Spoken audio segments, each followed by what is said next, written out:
Aku nggak didengar lah, emang penting ya gitu. Sip ya. Berarti pertanyaannya, kenapa penting, kenapa perlu lah ya, kita pakai bahasa perlu lah sekarang. Kenapa perlu? Dan Nabi Muhammad selalu mengedepankan sahabat, Bu. Humble nggak beliau? Humble, nggak pakai guru loh ya. Guru loh. Gitu. Maksudnya apa? Kalau saya guru, kamu murid, dengerin saya ngomong. Tapi saking Nabi Muhammad tidak merasa dirinya penting, sahabatan aja yuk. Saya belajar dari kamu belajar dari saya. Top nggak, Bu? Iya. Nah, urusan sikap-sikap gini tuh nggak diikutin, yang diikutin bajunya, cara makannya. Bener nggak ini? Mengikuti sunnah Rasul gimana? Pakai baju. Buka puasa, sunnah Rasul apa? Makan kurma. Ya iya, di sana nggak ada cendol. Suka aneh-aneh gitu orang tuh, gimana sih? Dianggap buka puasa pakai kurma mengikuti sunnah Rasul gitu. Ya emang di sana nggak ada seblak gitu, misal.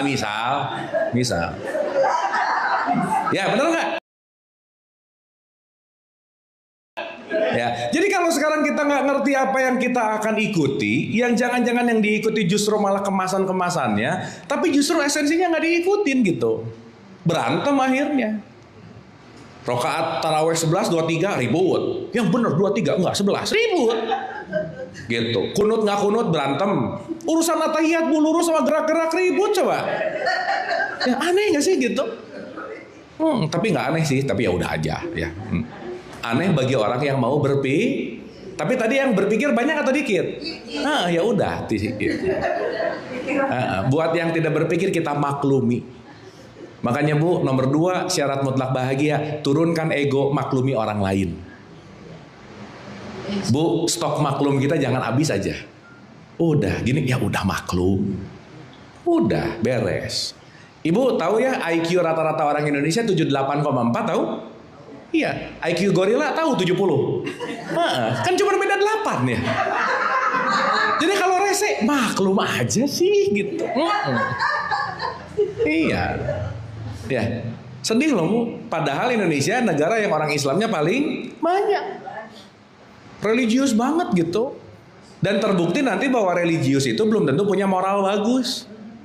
Puasa tamat tapi korupsi gitu. Lah, kita udah berapa tahun Ramadan Indonesia, bener nggak? Ini korupsi gitu-gitu aja. Makin gede. Ibu yang ngomong ya, bukan saya. Sip. Bu, ini kita pemanasan dulu, belum mulai loh ya. Kita update dulu supaya ngerti. Oh, saya kembali ke fitrah itu, balik ke nature-nya saya. Ibu merasa nggak di sini yang kira-kira dirinya tukang marah? Ada yang merasa nggak? Kadang. Sekarang saya tanya, marah fitrahnya ibu bukan? Nah, mulai. Atau gini deh, marah mah udah lah, gini. Ibu merasa nggak yang dirinya agak-agak pelit? Ngerasa nggak? Pelit fitrah kita bukan? Bukan. Saya mau straight to the point ya Bu ya. Fitrah kita itu percikannya ruh Tuhan sifatnya cuman satu, kasih sayang. Basic desain kita tuh cuman welas asih Bu. Jadi marah itu diajarin loh. Kalau kita nggak diajarin marah, nggak akan marah. Kalau kita tidak diajarkan benci, nggak akan benci. Jadi marah, benci, dengki, iri, julid, kepo. Ini semua adalah bagian dari kepalsuan diri kita. Sok ibu perhatiin. Kalau ada bayi baru lahir brojol bareng, satu hitam, satu putih di ruangan bayi, nggak ada. Hitam jelek lu, nggak ada. Dia belum tahu. Betul nggak? Ibu pernah ngeliat ada bayi emosian nggak? Nggak ada. Nangisnya bayi bukan emosi tapi lapar. Tapi nanti kalau udah 5 tahun nangis, emosinya udah ada. Betul nggak? Jadi kalau sekarang kita benci sama orang, mengkafirkan orang, menerakakan orang, lagi jadi palsu banget gitu. Karena basic design kita adalah welas asih. Kasih sayang, compassion. Nih kemarin saya ada acara sama Profesor Nasaruddin Umar, Menteri Agama. Dia bilang, keren Bu. Kementerian Agama Indonesia sekarang lagi bikin kurikulum untuk di Indonesia. Satu namanya kurikulum cinta, Bu. Guru agama nggak boleh ngejelekin agama lain sekarang. Nggak boleh mengkafirkan, nggak boleh menerakakan. Prof. Komarudin Hidayat, Nasaruddin Umar kemarin bilang, masa sih sekarang ngelihat agama lain kayak najis gitu. Lah terjadi loh. Anak TK sekarang beda agama, wih kafir. TK loh. Udah terdoktrin dari usia 07 di sini. Jadi habits nggak nanti? Iya. Lucu ya, Bu. Kita tuh pengennya bersatu, tapi yang tiap hari dilakukan ribut mulu gitu kan aneh. Nah, Profesor Nasaruddin Umar bilang kemarin, semua ayat Quran kalau disarikan itu cuma Al-Fatihah. Al-Fatihah kalau disarikan cuma basmalah. Basmalah itu sarinya Rahman Rahim. Rahman Rahim dua-duanya satu akar kata dari rahima, artinya cinta. Maka kalau di bulan Ramadan ada nuzulul Quran, turunnya Quran, berarti cintamu hidup kembali yang kemarin kamu hidup dengan kepalsuan gitu loh, Bu. Benci, susah maafin, merendahin gitu. Maka dibakar semua kebencian-kebencian kita, dibakar semua kepalsuan-kepalsuan kita. Nuzulul Quran, turunnya cinta, kamu kembali kepada nature. Nature-nya adalah kasih sayang. Berarti kan ini bukan hanya urusan gak makan gak minum, betul gak, Bu? Pak? Ada Bapak lagi, Bu, betul gak? Nah, itu namanya habits ya barusan ya. Habits. Audiens saya tuh suka ada bapak-bapak sih, meskipun satu gak apa-apa gitu, Bapak gitu. Sampai sini oke? Sampai sini dapat? Oke. Nah, kita ngomongin Idul Fitri setidaknya 4 pertemuan sih, Bu. Karena ini panjang banget. Cuman karena kita pertemuannya agak singkat, saya mau compact supaya nanti kita mulai menyadari, oh, 1 Syawal bukan pesta opor, bukan. Iya. Karena waktu 1 Syawal pesta opor jadi opor dosis nanti stres. Iya, tiba-tiba darah naik lah, tiba-tiba jadi ikut pusing lagi gitu. Maka berarti pertanyaannya, sekarang jangan-jangan kita sudah nyaman dengan yang palsu. Contoh, aku tuh emang orangnya pemarah. Nah udah selesai. Kalau udah mendeklar orangnya pemarah, mau digimanapun gak akan melepaskan amarahnya gitu. Aku tuh emang gini dari dulu. Nah udah gini dari dulu lagi. Yang artinya jangan-jangan sudah terjebak dengan identitas palsu dan menyangka bahwa identitas palsu itu aku lagi. Berarti kita semua terjebak oleh habits nggak? Iya. Sehingga kalau kita tidak merubah habits, Bu, Ibu mau ngaji nih tiap hari, khatam tiap hari, kebiasaan nggak berubah, kualitas hidup nggak akan pernah berubah. Apalagi cuman hatam. Hatam kan bunyi ya. Waktu hatam bunyi tahu isinya nggak? Enggak. Terbukti begitu saya nanya sama orang yang hataman, tadi yang dibaca maknanya apa? Jawabannya sama. Wallahu a'lam bishawab. Udah. Nggak tahu isinya. Tapi yang lucu setelah hataman ngerasa, iya aku soleha. Ini dari mana soleha? Orang baru bunyi. Bener nggak ini? Sekarang saya tanya, Bu, output dari semua apapun perilaku bukan ujungnya. Iya, tapi bagus-bagus aja sih. Seenggaknya waktu orang hataman kan nggak ngomongin orang lain. Kan ngomongin alif lam mim, tahu nggak? Nggak ada. Setidaknya dia stop dari melakukan hal-hal buruk, nggak ngomongin orang lain. Dia pause dulu, bagus-bagus aja sih. Tetapi sesaat tidak ada pengertian, tidak merubah yang namanya habits. Sampai sini oke? Oke? Bu, di surat Ar-Rahman ayat yang sama diulang-ulang nggak? Kenapa? Nggak diulang aja lupa, apalagi diulang, bener nggak? Betul nggak? Berarti pertanyaan saya, habits ini hasil dari program pengulangan nggak? Berarti ibu-ibu dan saya kalau merubah habit harus mengulang-ulang nggak kira-kira? Itulah kenapa banyak banget ayat Quran yang repetisi. We are what we repeat.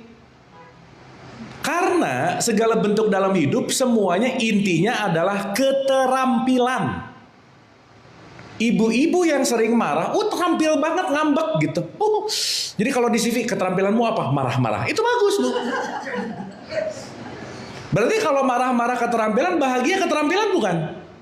Iya dong. Ada orang yang ngomong aku tuh nggak pernah bahagia, nggak pernah latihan. Gimana mau terampil bahagia kalau tiap hari yang dilakukan hanya marah-marah gitu kira-kira? Sekarang saya tanya, Bu, marah kadang-kadang, bukan kadang-kadang sih, udah nggak mikir lagi, bener nggak? Begitu beda dikit, gitu. Kita di hijack oleh habits. Berarti kalau di hijack oleh habit, kesadaran kita ketutup nggak? Orang yang terhijack oleh habitsnya dalam bahasa Quran disebut zolim, gitu loh, Bu. Apa? Zolim itu artinya gelap. Kalau orang gelap, emosinya di depan, mikir nggak dia? Berarti nggak mikir panjang, pukul dulu aja, nggak mikirin impactnya. Makanya orang yang terjebak dengan emosinya akan banyak mengalami kerugian. Justru latihan-latihan puasa seperti ini menjarak supaya emosinya nggak di depan, tapi menggunakan critical thinking dan nurani, gitu loh, Bu. Kenapa? 99,9% otak kita melakukan kegiatan berdasarkan emosi. Berarti kalau kita dikuasai oleh emosi akan terus ada di wilayah palsu terus nggak kira-kira? Iya. Siapa yang bisa memerdekakan kita dari emosi? Diri sendiri. Makanya mau memerdekakan diri dari ilusi perlu niat nggak? Iya. Makanya dalam puasa ada niat. Ibu-ibu ini waktu niat, baca niat atau berniat yang mana? Gini. Ibu-ibu lebih sering mana? Baca doa atau berdoa yang mana? Oh, yang bener ah. Bisa bedain nggak baca doa dan berdoa? Kalau baca Allahumma sholli ala sayyidina. Tapi kalau berdoa melibatkan jiwa. Berarti kalau orang berniat sadar nggak? Sadar nggak? Coba kita cek dulu dikit. Di Al-Baqarah 183 ada kata-kata, ya ayyuhalladzina amanu kutiba alaikumus siyam. Betul? Oke. Di Al-Baqarah 183 itu siyam loh. Ya ayyuhalladzina amanu kutiba alaikumus siyam. Tapi ibu-ibu waktu niat puasa gimana niatnya? Mau puasa kan ada niat. Ibu tadi malam niatnya puasa. Nawa itu saum. Kenapa nggak nawa itu siam? Kenapa? Padahal di Qur'annya sih siam. Tapi waktu kita niat apa? Nawa itu. Kenapa begitu? Nah. Gitu. Jadi jangan-jangan kita nggak terlalu hati-hati apa yang kita omongin. Pokoknya, niat puasa gini ya. Nawaitu saumagodin an adai fardhi syahri ramadana hadi sanati dan seterusnya. Sip, baca. Jadi jangan-jangan kita lebih banyak membacakan niat, tapi nggak ngerti apa yang diniatkan. Betul nggak, Bu? Yes. Satu. Sehingga dalam concern yang namanya diniat, namanya saum, ibu-ibu, kalau puasa itu wilayah jasmani atau wilayah jiwa yang mana, Bu? Dua-duanya kan nggak makan. Kalau nggak makan nggak minum tubuh nggak? Tapi menahan atau kontrol emosi tubuh bukan? Gini. Saya makan dan saya makan sama siapa? Beda nggak? Beda. Kalau orang lagi makan sama orang yang dia sayangi, happy nggak? Happy. Berarti pertanyaan saya, yang jauh lebih penting makan apa atau makan sama siapa? Ya terserah sih. Ya, dah. Ya. Makan apa jasad, makan sama siapa jiwa, gitu maksudnya. Kan ketenangannya beda. enak makan. Aduh, jadi ngomongin makan nggak apa-apa ya ibu-ibu ya. Nah, jangan dibayangin berlebihan, jangan, ini cuma nyontohin aja. Waktu makan steak enak, tapi makan steak sama kekasih nih, nah gitu. Tapi kayak udah lama nggak ngerasain gitu ya kayaknya.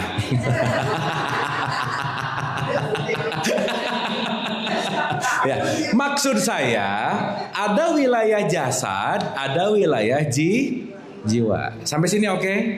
Nah, pertanyaan. Kalau kita berbicara dalam konteks yang namanya siam, puasa aja dulu ya. Itu urusan jasad, urusan jiwa. So, jangan dulu ke puasa. Ibu-ibu tiap hari sholat kita ya. Sholat itu perkara jasad, perkara jiwa. Dua-duanya kan ada gerakannya. Lah, ibu sholat diem aja kok, Allah. Ada gerakannya nggak? Berarti jiwa gerak, jasad gerak nggak?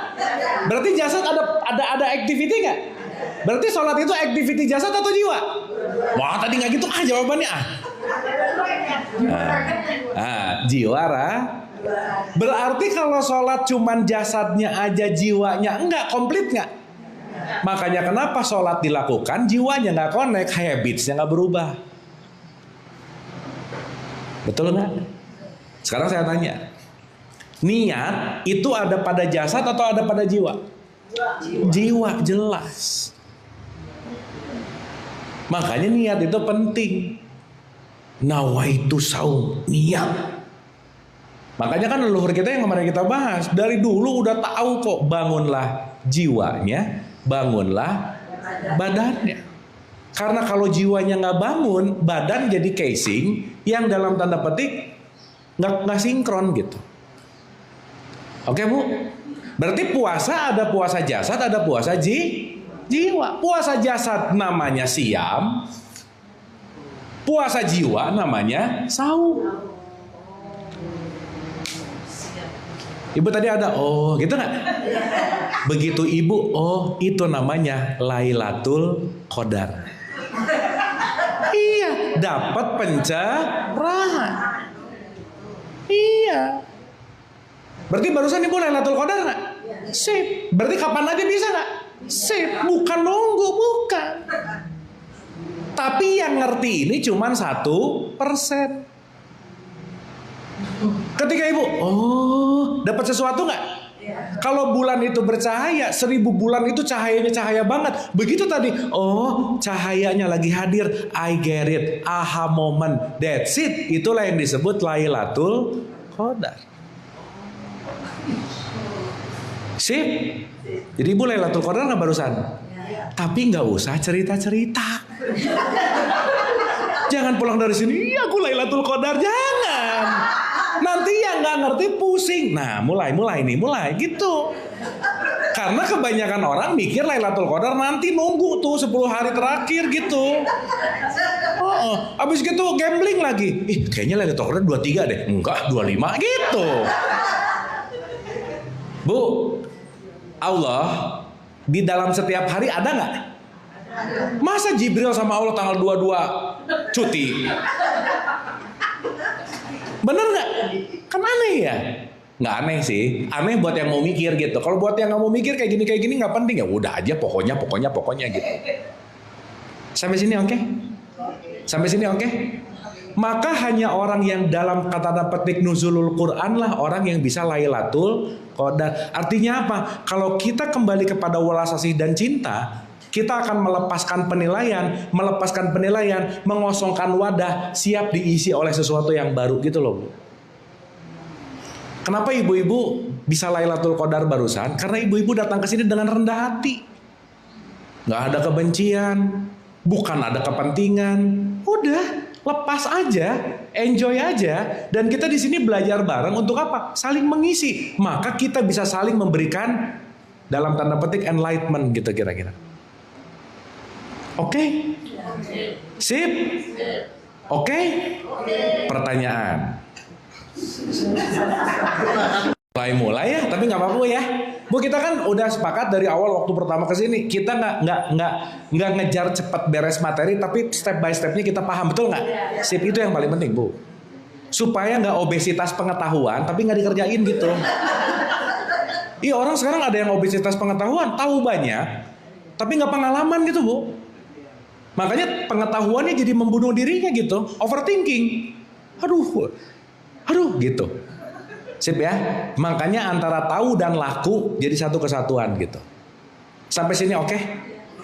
Sampai sini oke? Paham? Oke, lanjut. Ulang dulu sekali lagi ya, baru kita mulai ya. Oke. 1. Idul Fitri adalah kembali ke nature. Kembali ke apa? Nature. Nature itu alam, alam itu fitrah. Berarti yang namanya fitrah berubah nggak? Berubah-ubah nggak? Enggak. Namanya juga fitrah. Nah sekarang kita renungkan, kita cari fitrah diri kita nih. 1. Jasad berubah nggak? Kok ragu-ragu? Berubah nggak? Ibu-ibu ngaca 20 tahun yang lalu sama tadi pagi beda nggak? Lebih lucu mana? Fix ya? Bu maaf ya, jasad itu ada ukuran stop untuk bertumbuh vertikal nggak? Nah ibu emang ninggiin lagi nggak sekarang? Enggak, sok kebayang kita tinggi terus bu. Wow malah jadi pendek ya? Oke. Sip ya? Berarti dia terlimitasi dan dia ada satuan waktunya dan dia mengalami yang namanya perubahan. Jadi bertumbuh vertikal memang terbatas, yang bahaya kalau puasa bertumbuh secara horizontal. Nah, bahaya. Iya, Bu. Orang sekarang modern udah gak ada kelaparan menyebabkan mati, gak ada, Bu. Yang ada kebanyakan makan menyebabkan mati. Berarti pertanyaan saya, tubuh fisik ini titipan bukan? Perlu dirawatnya. Itulah kenapa perlu ada siam. Ayo rawat tubuhmu dong. Kenapa? Tubuhmu, we are what we eat. Kita adalah apa yang kita makan. Tapi di era sekarang makanan itu bukan hanya nasi, bakso, soto, bukan. Termasuk informasi. Sip? Oke? Oke. Jadi jasad fitrah bukan? Ih kok diam lagi? Bukan, karena baru menua. Bu, kita ada di dalam sistem gravitasi nggak? Berarti kulit sama gravitasi nggak bisa berlawanan nggak? Iya, keriput itu pasti karena ada gravitasi gitu. Sip ya? Tuhan tuh sayang banget sama kita bikin gravitasi. Nikmat Tuhan mana yang kamu dustakan? Betul nggak? Ibu kalau nggak ada gravitasi, saya kalau nggak ada gravitasi, pipis pusing bu. Duh ini kalau dikeluarin ke sana, ke sini. Benar nggak? Tapi karena ada gravitasi tenang nggak? Karena tahu pasti ke bawah. Hukum namanya. Ya salah satunya begitu. Oke sampai sini. Sip. Jadi jasad fitrah bukan? Hah? Bukan. Sip. Kenapa? Mantap. Kalau sama yang pinter-pinter gitu enak ngomong ya. Tahu. Bu, maaf ya, kita jujur. Asalnya tadi nggak tahu, nggak ngerti, jadi paham, jadi oke, ada dapat, ngerasa begitu nggak? Ya. Itu namanya nuzulul Quran. Itu namanya Lailatul. Aku jadi paham. Karena 1000 bulan itu bukan ngomongin 83 tahun, bukan. 1 bulan aja bercahaya, apalagi 1000 bulan cahayanya terang benderang gitu loh, Bu. Jadi bukan mendapatkan keberkahan 83 tahun, bukan. Ya boleh aja sih. Tapi poinnya, aku mendapatkan pengetahuan pencerahan. Sip? Oke? Jiwa fitrah bukan? Nah, mulai. Jiwa ibu-ibu waktu SMA sama jiwa ibu-ibu waktu sekarang sama nggak? Sama kalau lagi ngumpul biasanya. Kalau lagi reuni, jiwa lama muncul, bu, vum, wih, gitu kayak waktu SMA lagi gitu. Pernah ngerasain gitu nggak? Pulang ke rumah balik lagi sih. Udah. Begitu reuni, jiwa SMA muncul lagi. Betul nggak? Berarti yang namanya jiwa, maaf nih ya, berubah nggak? Berubah. Berubah betul bu. Maka yang satu skin, yang satu soul. Soul berubah, skin berubah. Maka skincare perlu. Tapi jangan lupa soul care. Ini kulitnya glowing, tapi dalamannya julid gitu bu, jangan atuh. Iya, kemudian skincare mulu, tapi julid jangan, nggak bahagia juga hidupnya gitu. Nah, jiwa ini isinya 3, pikiran, perasaan, emosi. Oke? Berarti sekarang saya tanya, terus yang nggak berubah yang mana?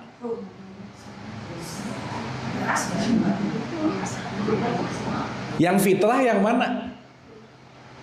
Yang jelas bukan jasadku, bukan dalam bahasa Quran namanya adalah ruh. Ruh nggak berubah. Ibu punya ruh nggak? Iya, kalau nggak punya nggak akan duduk di sini. Iya. Bukti kita punya ruh apa? Nafas. Nafas ibu waktu TK, SD, SMP sama nggak? Nah gitu. Sama-sama udara. Orang Kristen, Hindu, Buddha narik udara yang sama nggak? Makanya kita disebut saudara. Makanya jangan berantem. Guru saya tuh bilang gini bu ke saya, "Bu, kalau kamu mau benci orang, boleh." Yes, wah happy saya bu. Karena waktu itu emang lagi bete sama orang. Kan saya nanya gini, saya ngomongnya kan ke guru saya tuh, Yai, mau nanya, boleh benci nggak sama orang? Boleh dia. Wah, Kiai asik nih, boleh deh gitu. Koma tapi cari siapa yang kamu benci yang tidak menarik napas dengan udara yang sama-sama kamu. Mikir saya. Cari yang gak narik napas bareng sama saya. Mikir bu, dia narik. Iya, dia narik. Oh, saya ngerti. Kenapa di 4, 9, 10, 11, 12 orang-orang beriman saudara. Jadi kalau saya benci gara-gara agama, saya benci gara-gara suku bangsa, saya berarti ngelihat yang palsunya. Lupa bahwa dia narik nafas, aku narik nafas, dia narik udara, aku narik udara, dia ruh, aku ruh, dia percikan Allah, aku percikan Allah. Jadi kita ketipu sama casing bu. Begitu casingnya rada-rada kita sebal nih, kita lupa yang kita benci ilusinya bukan isinya. Sok saya mau nanya, di ruangan ini jasadnya beda-beda nggak? Beda. Jiwanya? Ih. Ulangi. Pemikiran kita sama nggak? Enggak tuh bu. Enggak. Perasaan sama nggak? Enggak. Memori? Pengalaman? Berarti jiwanya sama atau beda? Oh tadi sama, sekarang beda gimana? Beda. Tapi ruhnya sama nggak? Nah gitu. Coba belajar ngelihat orang lain, ngelihat ruhnya.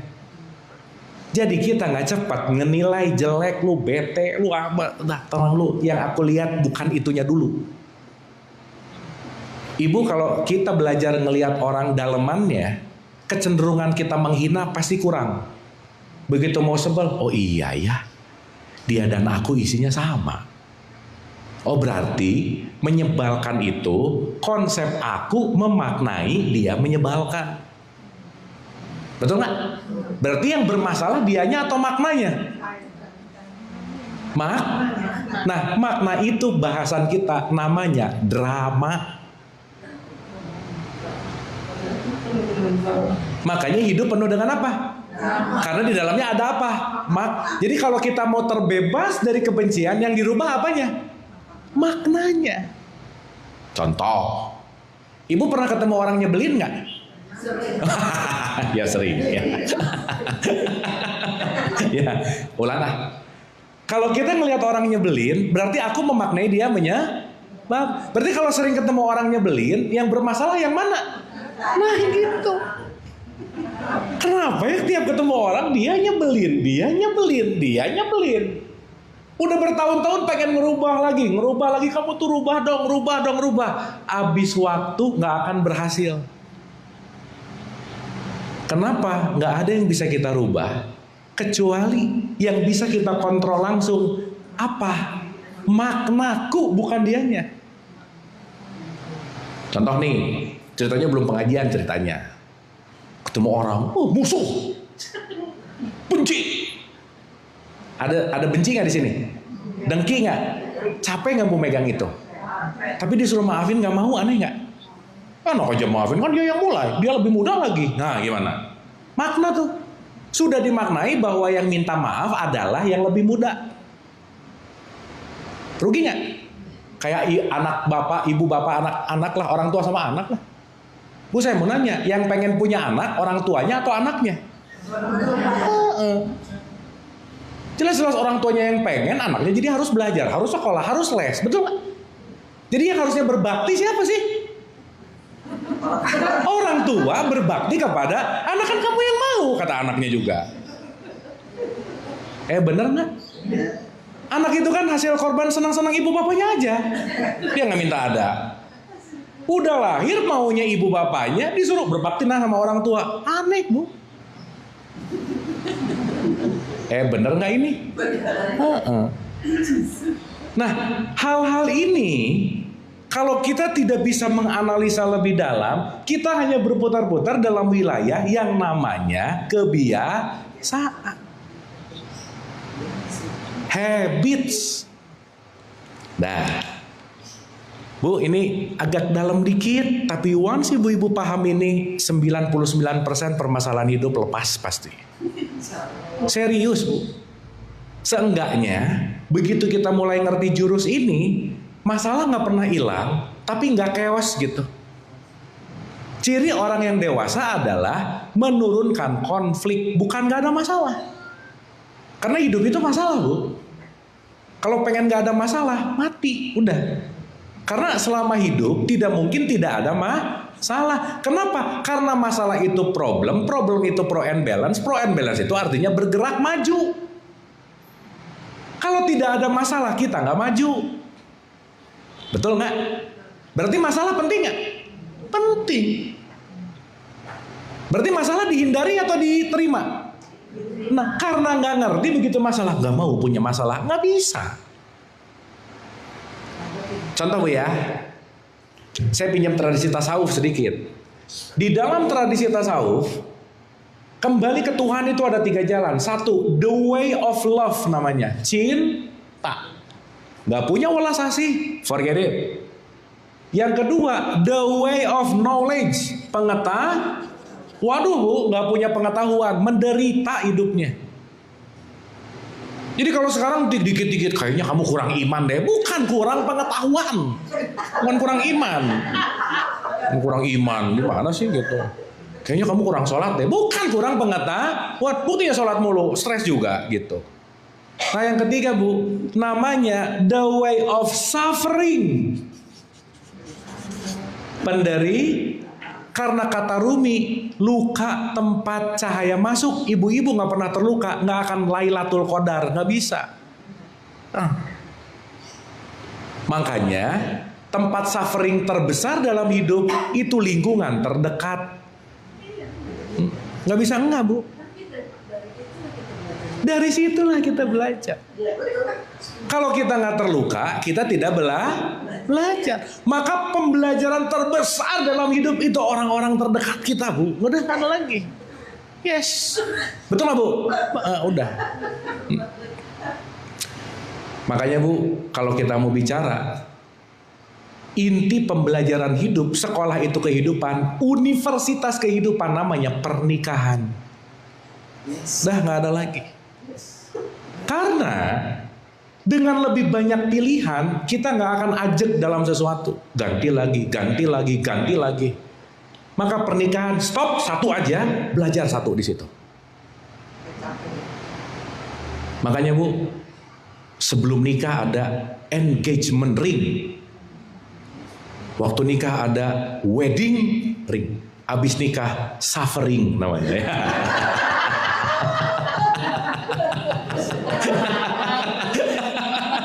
Ya, yang terakhir nih, gitu.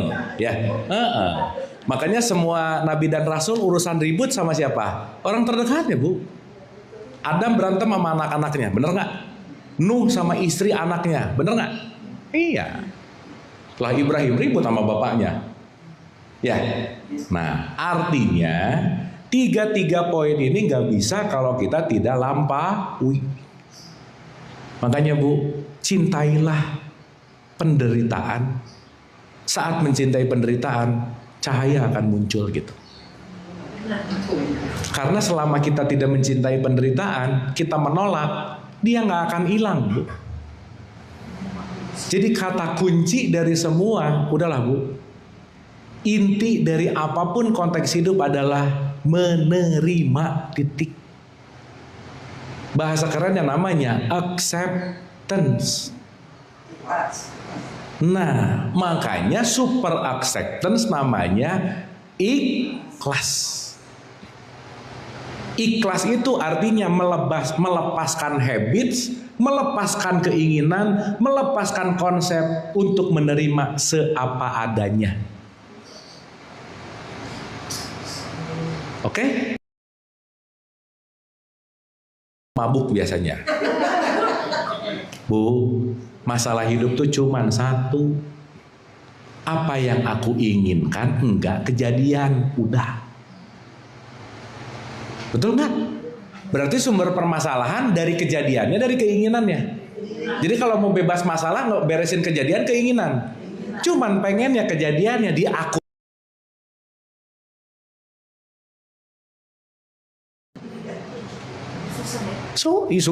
Susah juga kon. Kenapa susah? Karena tidak terlatih. Ibu-ibu maaf ya, hidup itu punya seleranya sendiri. Semesta itu punya seleranya sendiri. Jangan sampai selera drama hidupnya, semesta ikuti selera aku. Nggak bisa, Bu. Lah kan orang doa jadi ngatur Tuhan. Ya Allah, awalnya bagus. Ya Allah, kalau bisa. Nah, mulai ngasih advice. Kalau bisa, ya Allah. Ya proyek ini goals lah, ya Allah. Kalau bisa sih untungnya 30%, ya Allah. Ya. Ini kira-kira dia lagi berserah atau lagi ngatur? Dia seakan-akan lagi doa, bener nggak? Aneh. Sip ya?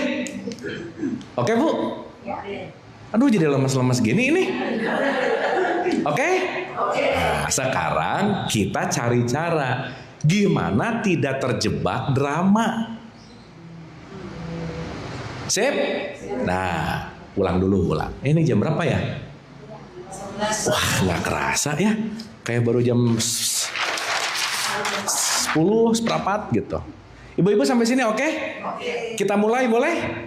Sip ya, mulai nih. Nah, mulai. Bismillah Bu ya. Pelan-pelan tapi ibu dapat substansi. Supaya pulang dari sini kita lebih bisa mengikro. Mengapa Bu? Ikro bukan baca tapi mengobservasi. Ya. Kalau kita udah pandai mengobservasi, kita akan lebih mempersedikit penderitaan nanti. Contoh Bu. Ada 2 ya. Ada pain, ada suffering. Pain itu apa Bu? Sakit. Suffering itu menderita. Sakit itu pasti. Oke? Tapi menderita itu pilihan. Tidak semua sakit harus menderita. Sakit, tapi aku tidak menderita oleh penyakitku. Kenapa? Karena aku nerima. Karena aku oke dengan sakitnya ini. Ini udah sakit ngeluh lagi. Udah sakit ngomel lagi gitu. Ya, sehingga nanti kita ngerti bahwa sakit nggak bisa inevitable, dia nggak bisa ditolak, tapi suffering is choices. Maka nanti kita ngerti selalu ada pilihan. Selalu ada apa? Pilihan.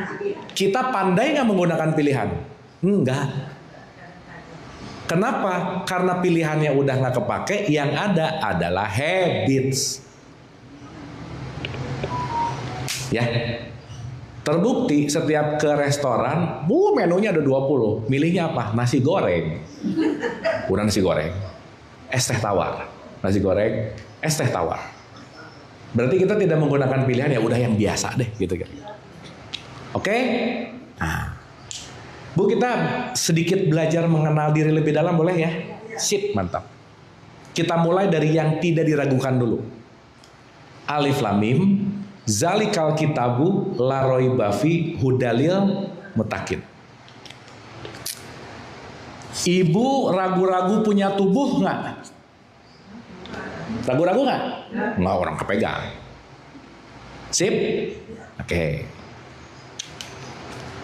Memasuki ke wilayah non fisik namanya memasuki ke dimensi lain. Ibu paham dimensi ya? Berarti ada dimensi fisik, ada dimensi non fisik. Dimensi non fisik namanya goib. Apa Bu? Sip, mantap. Berarti pikiran itu fisik atau goib? Ulangi. Ibu bisa ngelihat pikiran orang nggak? Bisa ngelihat perasaan orang nggak? Namanya goib. Karena yang kelihatan cuma senyum-senyumnya. Bu, ada nggak orang senyum tapi di dalamnya lagi sakit banget? Bisa nggak? Bisa. Itu namanya pura-pura bahagia. Itu bagus kalau buat foto. Dah, gitu aja. Ya. Makanya kalau foto pura-pura bahagia, ya udah bagus di foto. Ibu bisa tahu orang ini lagi sedih beneran atau bohongan, bisa nggak? Enggak, sip. Berarti kesedihan terlihat nggak? Karena dia di dimensi goib. Mantap. Berarti ibu-ibu makhluk goib bukan? Iya, karena punya pikiran. Awas nih, makhluk goib itu bukan suster ngesot, hantu, bukan. Ini suka aneh-aneh nih. Iya, aku melihat kegoiban apa? Ya kayaknya ada hantu deh, bukan.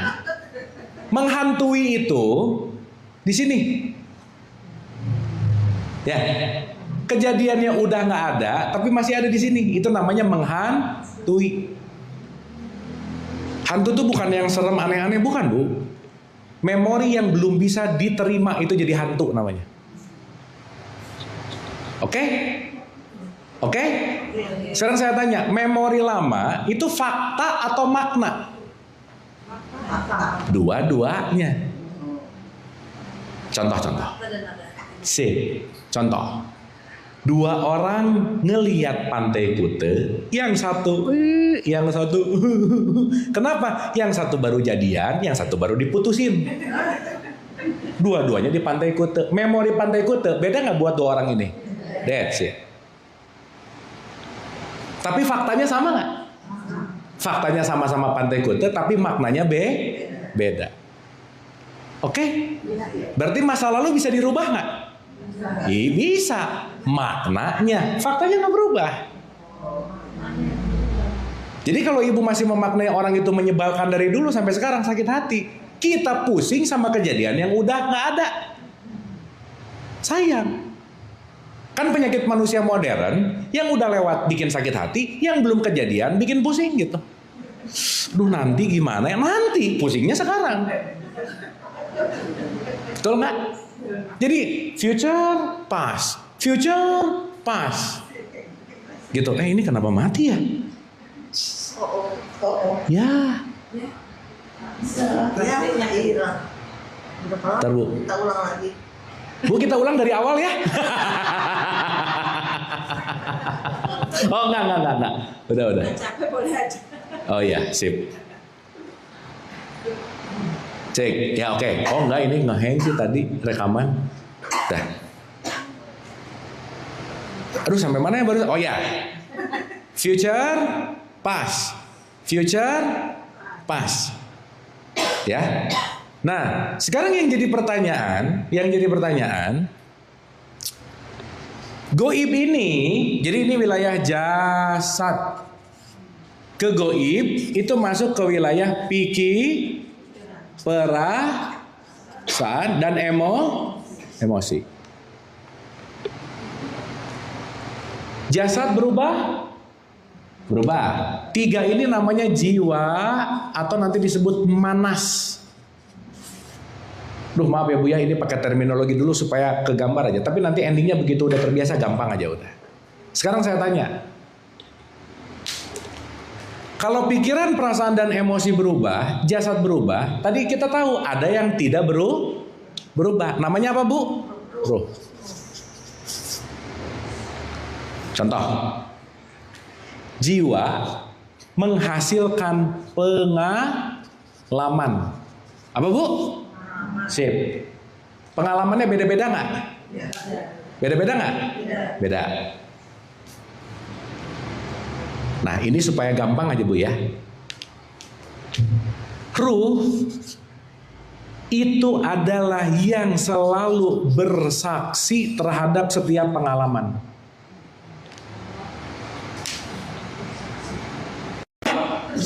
Contoh, yang menyaksikan pengalaman ibu-ibu waktu SD, penyaksi yang sama nggak? Iya. Waktu SMP, penyaksi yang sama nggak? Yang beda pengalamannya atau yang menyaksikannya? Pengalamannya. Sip. Contoh. Ibu terakhir nonton bioskop kapan? Ah, ya udah, tapi ya udahlah ya.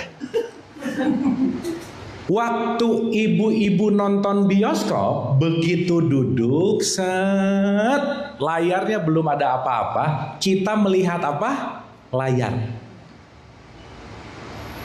Betul? Melihat apa? Layar. Begitu udah ditembak sama proyektor, cetas, muncullah gambar-gambar. Dan ibu mulai tidak sadar melihat gambar, melihat layar, karena fokusnya kepada gambar. Sip, pertanyaan saya. Kalau adegan di filmnya ada ledakan, layar kebakar enggak? Enggak. Kalau adegannya banjir, layar basah enggak? Berarti si layar ini tidak bisa terbakar oleh api, tidak bisa terbasahi oleh air, karena layar tetap layar dari awal film sampai akhir film. Betul nggak? Layar itulah sang kesadaran, sang penyaksi.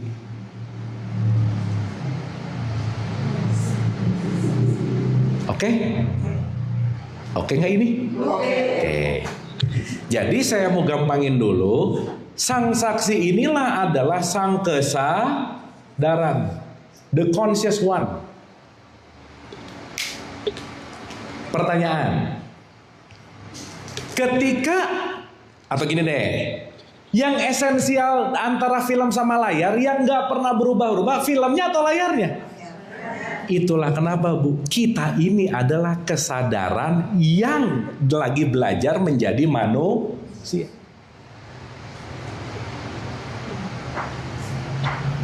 Sampai sini oke? Sampai sini oke? Ulang. Ya, dalam Bu. Masa kan kita udah berapa puluh kali ketemuan ya? Masa kulit-kulit? Tapi oke nggak Bu? Pelan-pelan ya. Tapi Bu, serius deh. Once ibu-ibu paham ini, everything will flowing Bu. Meskipun perlu dilatih sih. Ya contoh. Gini. Ibu kalau lagi nonton film di bioskop, ibu fokusnya ke layar aja terus. Aduh, kenapa ya? Ini goib bener. Teman-teman masih oke nggak? Ini kalau rekamannya nggak oke nanti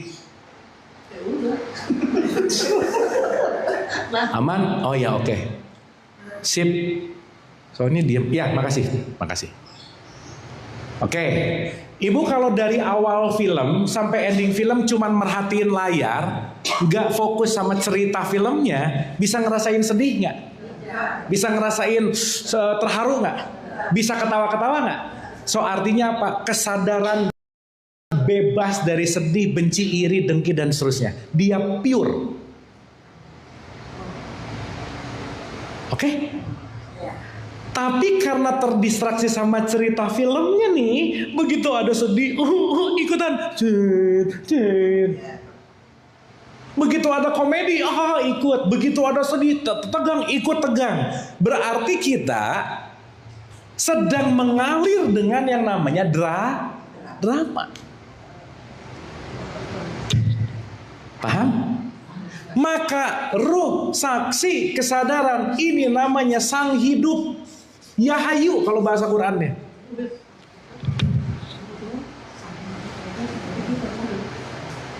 Dan si pikiran, perasaan, emosi, jiwa ini filmnya, ini namanya drama.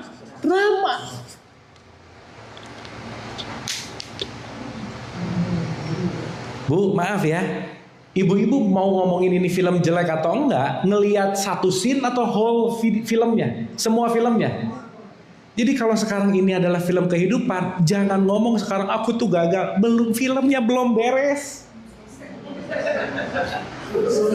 Belum selesai. Maka hal yang paling terpenting untuk mengalir adalah jangan mengambil kesimpulan. Jangan judgement. Ih kasihan deh dia kayaknya hidupnya sengsara deh misalnya. Menilai nggak tuh? Padahal besok dia bisa makmur nggak? Tuh ini yang paling teologis banget, yang paling di agama banget. Kafir. Orang yang kita kafirkan besok bisa jauh lebih mulia daripada orang yang mengkafirkan. Betul nggak Bu? Iya, orang baru segini gitu. Sip ya? Sekarang saya tanya. Ajaran inti Islam apa sih Bu? Nggak as a practicing kita sebagai rukun. Bukan disuruh percaya Allah loh. Aku bersaksi. Betul nggak? Berarti sadar bahwa aku ini adalah penyaksi semua drama hidup ini. Dengan bersaksi terhadap hidup ini, aku akan tahu bahwa hidup hanya untuk mengalami ribuan rasa yang terjadi pada hidup kita. Jadi nggak nolak hidup gitu loh Bu. Contoh, bersaksi sama menilai beda nggak? Beda. Yang lebih sering kita bersaksi atau menilai? Nah, berarti nggak syahadat atau kalau gitu. Betul nggak? Ulang sekali lagi. Bu ini sampai sini oke Bu? Duh ini susah loh ngejelasin ini. Ya, tapi dapat ya? Ya, ulang-ulang sekali lagi. Ada fisik. Ada jiwa. Ini udah jelas bedanya? Ada yang menyaksikan jiwa, menyaksikan fisik. Ketika aku terjebak dengan drama, maka semua ini terjadi kelihatan drama banget gitu loh. Maka kesadaran ini biasanya nggak nyala karena kenapa? Kita ada di sini terus nih di tengah. Contoh, kalau orang lagi sakit hati, sakit hati terus. Tapi kalau dia bersaksi, aku nggak pernah sakit hati, aku sedang bersaksi kepada yang sakit. Contoh. Bu bangun pagi bisa happy nggak? Baca WhatsApp jadi bete bisa nggak? Nggak dengar berita jadi sedih bisa nggak? Kita ini yang sedih, yang happy atau yang marah? Yang mana? Bukan, kita adalah yang menyaksikan sedih, yang menyaksikan marah, yang menyaksikan benci, yang menyaksikan semua perasaan-perasaan yang lewat. Itu tamu-tamu harian yang datang. Jadi kalau ibu-ibu lagi marah, diam dulu, tamu marah datang. Kalau sadar tamu marah datang, nggak harus langsung tar dulu, tenang. Teman. Begitu tamu marah datang, sadar si tamu lagi datang, mulai kesadarannya, apa yang saya harus lakukan dengan keadaan ini. Gitu loh Bu. Lebih hati-hati nggak kira-kira? Lebih waspada nggak kira-kira? Dalam bahasa Arab kewaspadaan namanya takwa. Jadi orang yang takwa, orang yang waspada terhadap semua drama yang datang, sehingga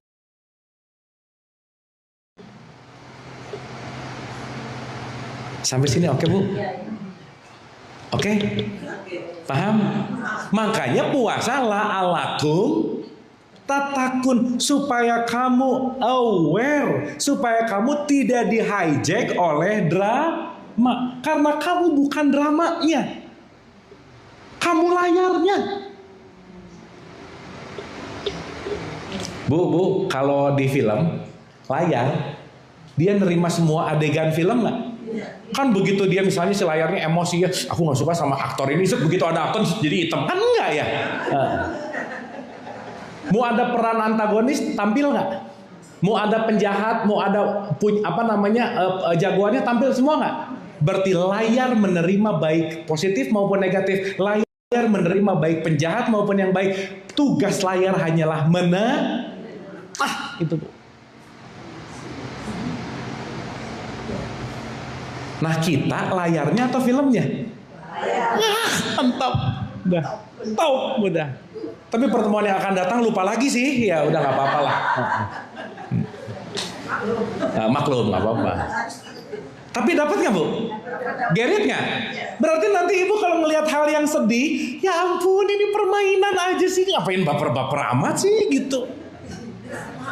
Drama. Makanya di surat 57 ayat 20, dunia ini hanyalah permainan dan senda guru. Mau usah baper amat.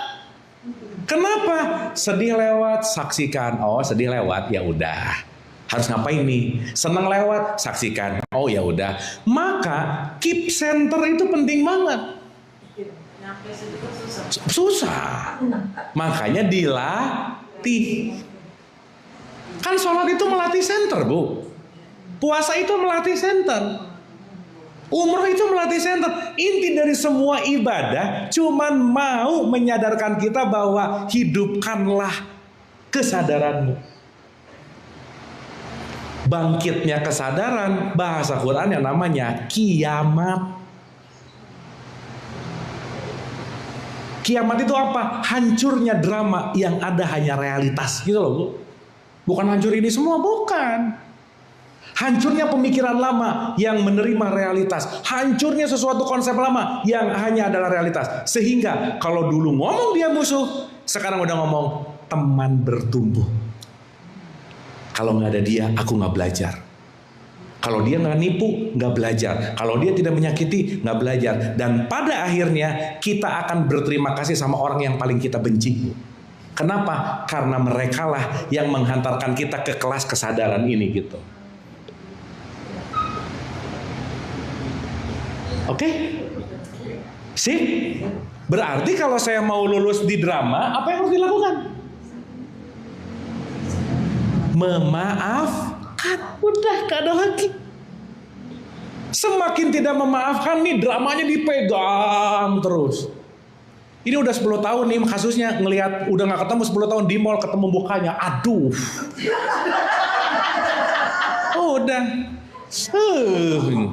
Lagi happy Bu, lagi anak, cucu gitu misalnya, ketemu orang, gitu. Bisa gitu nggak? Berarti yang switching di dramanya nggak? Padahal yang kita saksikan, kalau kita belajar bersaksi, nggak akan ke-trigger tuh sama drama-drama masa lampaunya gitu. Oke? So semua kunci dari Idul Fitri nggak ada lagi Bu, forgiveness. Dan memaafkan bukan kamu layak untuk dimaafkan, tapi aku layak bahagia. Kenapa? Memaafkanmu berarti menjadikan aku belajar menjadi sang saksi. Melihat tanpa menilai. Itulah aku bersaksi. Bu. Ini rukun Islam. Keren banget sebenarnya Bu. Tapi yang ada syahadat sekarang cuma ngomong doang. Asyhadu an la ilaha illallah wa asyhadu anna Muhammad Rasulullah. Bu, kalau beo diajarin syahadat bisa ngikutin nggak? Nah, iya. Ya, jadi jangan-jangan cuma kayak asyhadu an la ilaha illallah. Ya nggak apa-apa juga sih. Tapi kalau nggak ngerti ininya, tidak merubah apa-apa gitu kira-kira. Ibu-ibu oke sampai sini? Dapat? Paham ya? Get something nggak? Satu lagi aja, dikit lagi. Tadi kan dalamnya segini, sekarang segini aja, dikit lagi, dikit. Bu nggak apa-apa ya kita agak dalam-dalam gini boleh ya? Nah, kan daripada ngomong puasa yang membatalkan apa? Sikat gigi membatalkan puasa? Enggak. Kalau sikat giginya dimakan baru batal gitu. Masa nanyanya gitu mulu? Nah, satu lagi aja Bu. Ya untuk sini. Kan insya Allah Bu ini bulan depan kalau ada lagi, ini ditonton lagi Bu ya. H-1 minimal. Ada di Ibu Sri. Ya. Ini oke masih bentar ya. Oke ya, sip. Nah. Jadi diri kita yang sejati yang mana Bu? Sang saksi. Karena yang menyaksikan semua pengalaman sang saksi yang sama. Ya, ibu lagi duduk di sini, ibu muter pengalaman yang dulu waktu SMA bisa ketawa-ketawa. Dah. Ibu muter ke memori yang menyedihkan bisa nangis. Ibu muter kepada memori-memori yang membahagiakan bisa ketawa. Betul nggak? Yang menyaksikan sama nggak? Sip, mantap. Berarti kita ini saksinya atau dramanya? Nah, kalau udah jadi drama, berarti dia lagi ada di palsu. Makanya kembalilah kepada sang saksi. Gitu loh Bu. Kembalilah menyaksikan Idul Fitri. Oke? Sehingga kalau Idul Fitri Bu, begitu orang nyebelin, aku bersaksi. Tapi bukan berarti ada yang bawa dipukul, cetek, aku bersaksi. Itulah beda antara sabar dan bego gitu kira-kira. Beda. Kan aku udah bersaksi, jadi aku mau apain disaksikan aja. Iya dipukulin juga aku bersaksi. Bukan gitu, bukan. Bukan. Makanya kita dikaruniai akal. Tapi yang paling penting ya ngomongin ya nggak ada yang penting sih. Yang paling diperlukan adalah belajar mau ada apa-apa disaksikan dulu aja. Kenapa? Baik, buruk, hitam, putih semuanya drama. Palsu. Oke? Yuk kita belajar pelan-pelan. Aku bersaksi.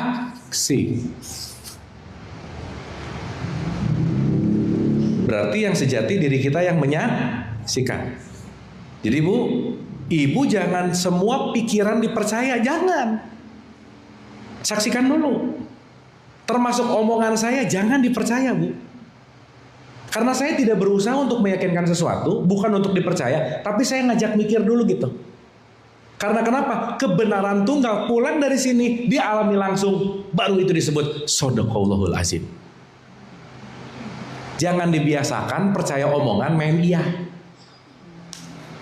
Menurut itu tuh, menurut lagi. Udah ngalamin? Belum sih. Katanya tuh gula tuh manis. Udah nyobain? Belum, katanya. Nah, kalau orang baru katanya sudah bersaksi belum? Belum. Ibu-ibu, ketemu saya hari ini langsung nggak? Berarti ibu bersaksi sama saya. Tapi buat yang nggak ketemu langsung, nggak bisa ngomong aku ketemu. Aku bersaksi. Berarti kalau yang tidak disaksikan langsung, palsu. Nah, udah gitu aja. Sip? Bu, berita di media sosial, menyaksikan langsung nggak banyaknya? Ini jadi pusing gara-gara berita di sosial media. Gimana? Ya udah biasa aja. Orang itu semua ilusi kok. Itu akan jadi benar ketika misal telah berkumpul 1.000 orang. Yang datangnya cuma 5 orang, bisa nggak? Kita nggak tahu. Betul? Sip ya?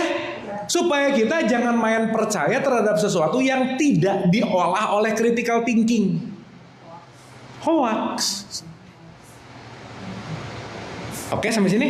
Nah, rumus utama dalam tradisi Islam, aku bersaksi tidak ada ilah selain Allah. Sok, saya mau nanya sama ibu-ibu, tiap hari syahadat udah bersaksi sama Allah belum? Oh, jangan-jangan bersaksinya sama tulisan huruf alif lam lam ha, ini Allah, kan bukan? Betul nggak? Sekarang saya tanya, orang yang bersaksi sama Allah tuh yang gimana sih?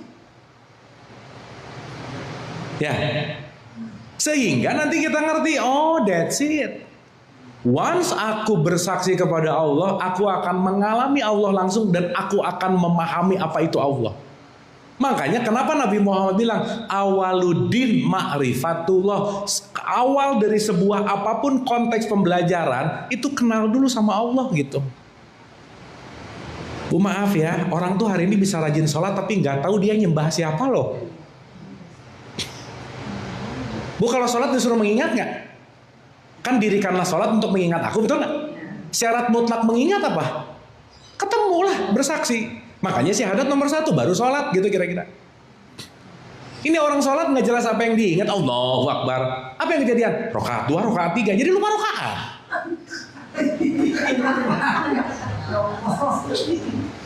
Betul nggak Bu? Dan obrolan-obrolan ini nggak diajarin di pendidikan masalahnya. Cuma disuruh hafal, selesai. Jadi Allahnya tuh hafal gitu, bukan bersaksi gitu. Ayat-ayat itu hafal, bukan disaksikan gitu. Ya no wonder ketika kita ada menghafal diulang-ulang, tapi perilaku tidak berubah karena kenapa? Ya gimana mau bersaksi orang cuma hafal. Oke, terakhir ya Bu ya, jam, ya dikit lagi. Sekali lagi Bu ya. Jasad fitrah bukan? Jasad ini fitrah bukan? Kan berubah, bukan? Jiwa bukan. Kenapa? Yang tidak pernah berubah dari kita lahir sampai sekarang apa? Ya, yang ruh itu apa? Sansaksi atau sip, mantap. Jadi fitrah kita yang mana? Kesadaran, ruh atau saksi. Berarti kita disuruh kembali ke fitrah nggak? Yang asalnya kamu menilai buruk, lepas sebelum kamu menilai. Yang asalnya kamu membenci, lepas sebelum kamu membenci. Karena kenapa? Benci, julid, iri, dengki, itu bukan kamu, itu drama. Karena kamu adalah sang hidup, karena kamu adalah sang saksi. Oke Bu? Sip. Ini kalau di Harvard pelajaran S3 Bu. Serius. Iya. Teosofi Sufism itu diajarinnya di S3 nih. Urusan ngobrol-ngobrol gini gitu. Iya berat, nggak apa-apa. Ya. Terakhir ya. Bismillah nih. Aku bersaksi tidak ada ilah selain Allah.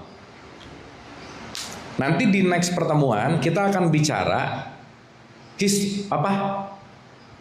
sejarah keberadaan.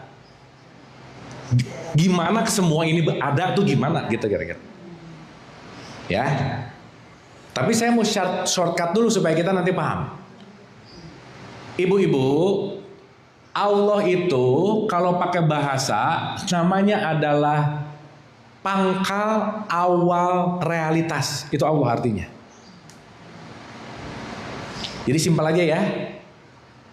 Apa itu Allah? Allah adalah realitas. Nanti banyak sih, tapi ini salah satu aja. Makanya nanti di surat 24 ayat 35 itu dikatakan Allahun Nur, I am the light. Cahaya bergerak jadi energi, energi memandat jadi materi, dan semuanya adalah kecerdasan tanpa batas. Nanti kita ngerti ke situ. Supaya nanti kita paham kemana saja kamu menghadap, di situ wajah Allah. Contoh aja. Apa kesamaan antara ini dan ini? Iya benar, punya nama, bagus. Esensinya maksud saya, dua-duanya kayu. Paham? Berarti ketika saya ngelihat ini, Aku bersaksi melihat kayu, aku bersaksi melihat kayu. Jadi secara esensi ini sama nggak? Sama-sama apa? Yang dibentuk dengan nama kursi, yang dibentuk dengan nama. Berarti seruangan ini esensinya sama nggak? Cuman beda nah gitu. Oke? Ini orang kalau nggak mau mikir dalam susah gini-gini bu, ngejudge aja, salah gitu. Gitu, tipis banget gitu keyakinannya.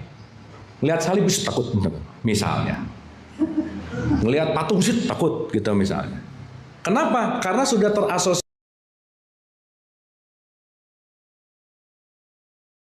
dengan yang namanya konsep. Oke? Sip. Jadi Allah itu apa ya? Kalau ilah apa? Ilah itu artinya ekspektasi.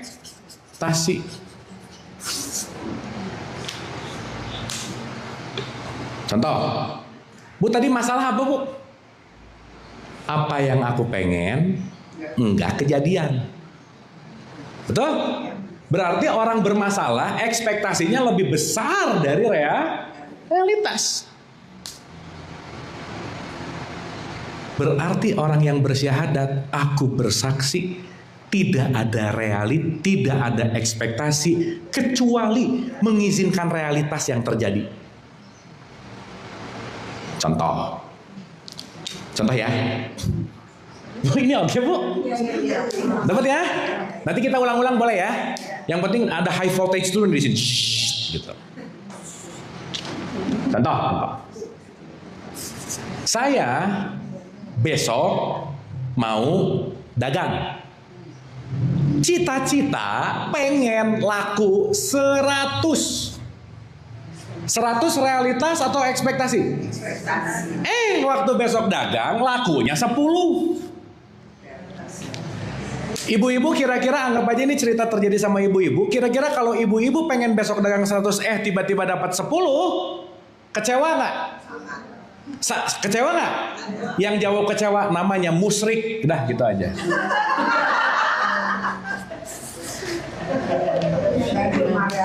Loh, musyrik itu mempersekutukan Allah. Artinya apa? Mempersekutukan realitas, nggak nerima. Awas loh, musyrik bukan di rumah ada patung, di rumah ada lukisan, di rumah ada dogi. Bukan. Ibu tahu resep panjang umur nggak? Pelihara anjing. Kenapa? Rumah yang ada anjingnya malaikat nggak bisa masuk. Nah gitu kira-kira. Jadi begitu malaikat pencabut nyawa mau masuk, ada anjing nggak jadi, ibu panjang umur. Nah.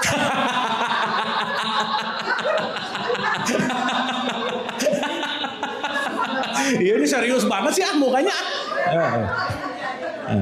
Ibu itu yang terakhir hoax jangan awas jangan pulang dari sini. Tadi pelajaran pengajian apa? Aku tuh bisa panjang umur kenapa? Pelihara anjing jangan ya. Jangan. Awas. Ini yang bercanda jadi esensi, yang esensi jadi nggak ngerti. Jangan kebalik, jangan. Soalnya ceramah sekarang tuh banyak aksesoris ya Bu. Ketawa-ketawa mulu tapi ya gitu deh, ya udah. Oke sampai sini? Sip. Jadi kalau mau panjang umur pelihara apa?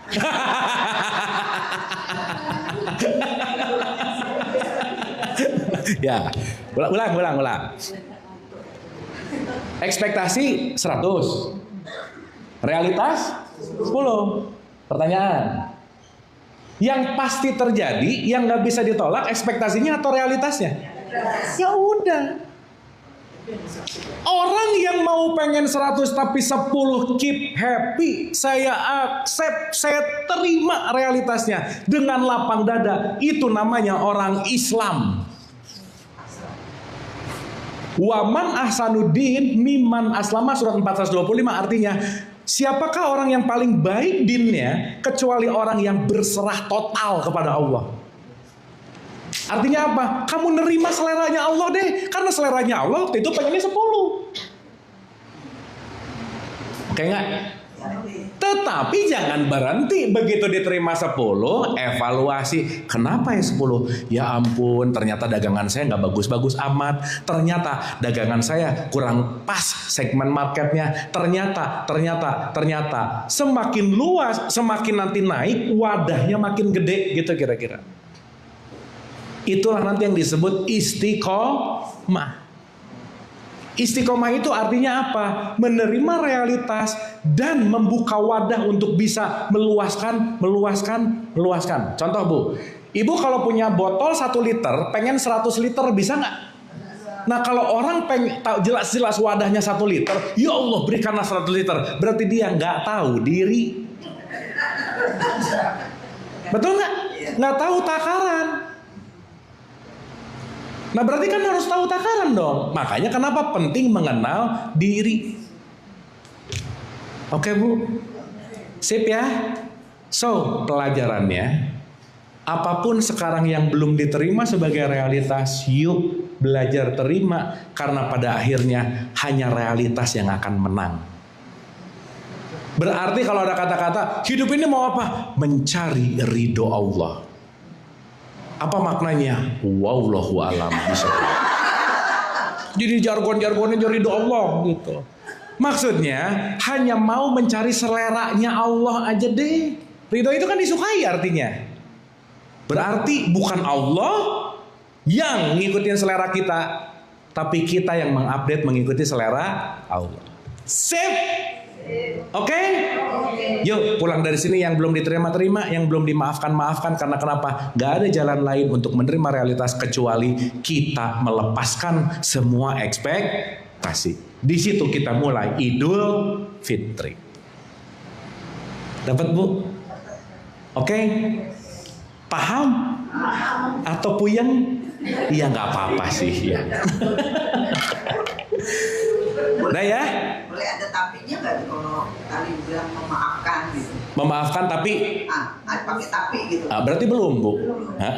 Nggak apa-apa, tapi latihan. Karena tapi itu proses. Aku kayaknya udah maafin deh, tapi nggak mau ketemu misalnya. Nggak apa-apa Bu, nggak apa-apa. Tapi dilatih.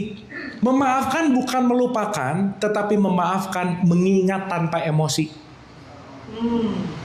Jadi misal ibu benci sama orang nih ya, kesel. Begitu dengar namanya masih ada, nggak apa-apa. Berarti belum rilis 100%. Tapi diterima dah. Sekarang kok agak ringan ya?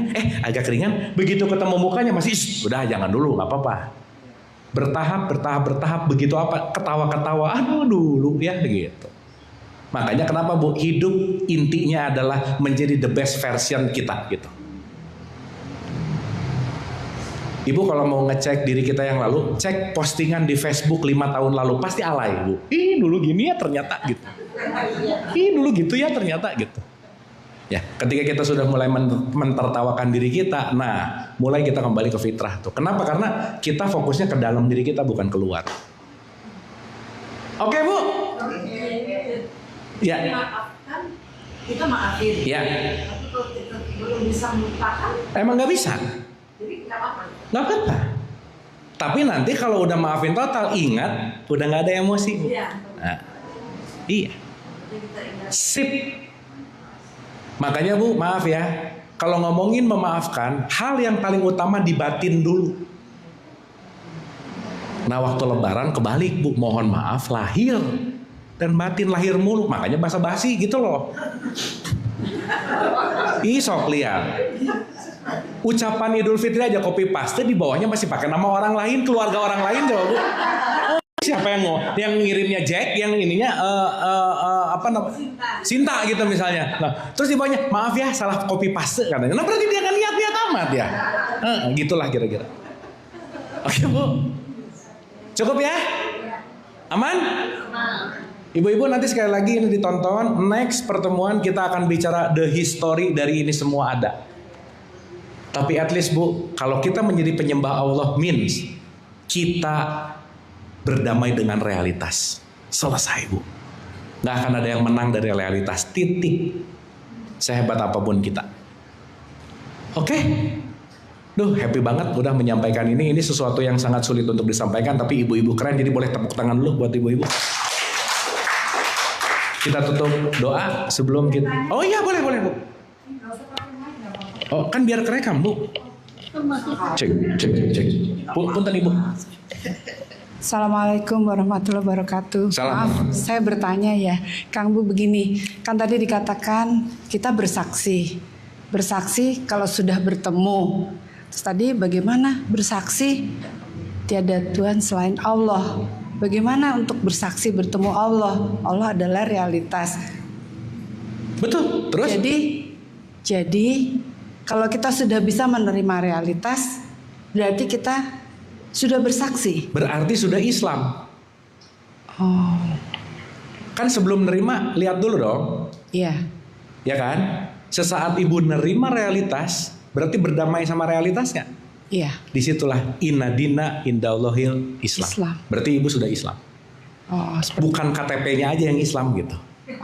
gitu. Ya. Tapi dirinya itu Islam. karena Islam itu total surrender, total submission, berserah total kepada Allah, berserah total kepada Realitas. Oh, baik. Ya, terima kasih banyak. Itu Sip ya? saja pertanyaannya. Sip. Ya, makasih. Assalamualaikum. Ada lagi? Aman ya? Sip, wah keren ibu-ibu. Baik, kalau begitu mari kita tutup dengan doa bersama. Al-Hadiniyah, Al-Fatihah, Auzubillah. Iyyaka na'budu wa iyyaka nasta'in ihdinas siratal mustaqim. Siratal ladzina an'amta 'alaihim ghairil maghdubi 'alaihim waladdallin. Allahumma arini al-ahsya'a kama hiya. Allahumma rabbi firli wali walidayya warhamhuma kama rabbayani shaghira. Rabbana atina fid dunya hasanah wa fil akhirati hasanah wa qina adzabannar wa adkhilnal jannata ma'al abrar. Ya Aziz, ya Ghafar, ya Rabbal alamin. Subhana rabbika rabbil izzati amma yasifun. Wassalamun ala mursalin walhamdulillahi rabbil alamin. Amin, amin ya Allah ya Rabbal alamin. Ibu-ibu terima kasih atas keikhlasannya, atas waktunya, atas semuanya untuk kita bisa bersama di sini. Senantiasa kita mendapatkan pelajaran dan yang terpenting kita memupuk silaturahim. Silah itu jalan, rahim itu kasih sayang. Dan senantiasa pelajaran kita di pagi menuju siang hari ini menambah wawasan pun tidak hanya dalam konteks pengetahuan, tapi berdampak kepada perilaku dan akhlak kita dan penerimaan hidup yang lebih baik lagi. Hatur nuhun, mohon maaf lahir dan batin, ibu-ibu semuanya sehat dan bahagia. Wabillahi taufiq wal hidayah. Assalamualaikum warahmatullahi wabarakatuh.